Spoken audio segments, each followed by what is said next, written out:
انا زعلانه قوي والله العظيم ان احنا هنخلص الكورس. والله العظيم اتعودت عليكم اوفر، يعني حسيت انتوا معانا كده. هو انا بيني وبين نفسي، هو مش ظاهر لماما، بس انا بيني وبين نفسي انا في حاجات كتير بفكر فيها. كانت خناقاتي مع اهلي او مع اي حد، هو كده، هو انا صح دلوقتي والله لما اخلص الخناقه وافضل قاعده في الاوضه انا قلت ما بعملش كده ليه، بعرف غلطي وانا بكرره بس بعرفه. تعبت عيني انا على حاجات دي. بحب حضرتك جدا بحبك قوي قوي قلبي. والله. واعرف افرق بين انماط الاشخاص، اتعامل مع الضغوطات النفسيه. استمتعت في الكورس وعملت، انا حاسه ان انتوا عايشين معايا، يعني ولا واحده من صحابي عارفه اللي انا فيه ده، يعني حاسه ان انتوا عايشين معايا في البيت يعني، وتعودنا على بعض قوي يعني، وانبسطت من الكورس واستفدت فيه حاجات كتيره قوي. انا كنت بتاثر جدا، ودلوقتي اي حاجه تحصل عادي. اتغيرت في شخصيتي جدا، ثقتي في نفسي زادت في ديني، وعرفت حاجات عن الوضوء يعني ما كنتش أعرفها صراحة. يعني مع ناس كده عرفت الأنماط، عرفت أحدد النمط اللي قدامي يعني وأتعامل معاه إزاي. ولما أجي أحتار مثلا في أي حاجة، أنا أي قرار أنا عايزة أخده مثلا، بقعد تقريبا نص ساعة تقريبا، بس في الآخر بجيب القرار يعني، والحمد لله بيبقى دايما يعني بيبقى صح. بقيت فاهمة يعني الناس ليه بتتصرف بالطريقة دي، وأعرف أنا أرد لهم يعني بالطريقة المناسبة يعني للشخصية بتاعتي. فاللي هو بقيت أفهم الناس اللي حواليا أكتر، وكمان أفهم نفسي أكتر. بقيت منظمة في حياتي أكتر، وبقى عندي رأي طول الوقت بشخصية.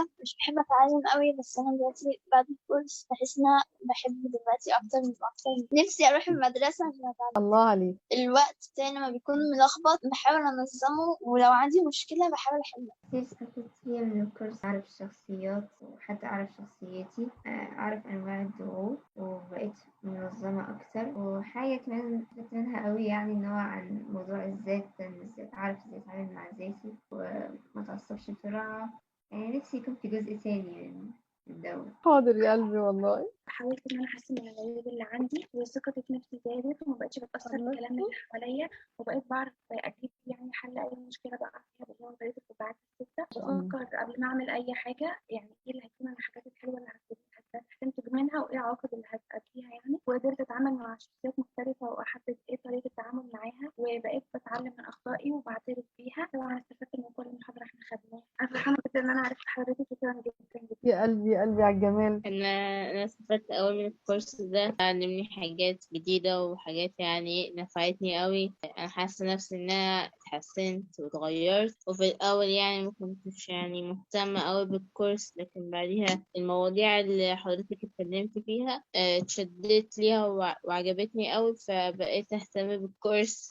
وحبيت التلميذ أوي، وحبيت كل حد هنا في الكورس. اكتر حاجه اتعلمت ان هو ازاي افرق بين الناس واتعامل مع كل شخص على حسب شخصيته. اكتر حاجه كانت جميله ان هو لما كانت كل بنت بتتكلم كنت بحس ان انا بستفيد من كل بنت يعني حاجه معينه، ودي الله. كانت حاجه بسطاني. بجد مبسوطه ان انا كنت معاكم وتعرفت على كل واحده فيكم، انتوا ناس جميله. حضني اونلاين. حبايب قلبي. بحب حضرتك جدا. بحبك قوي قوي قلبي.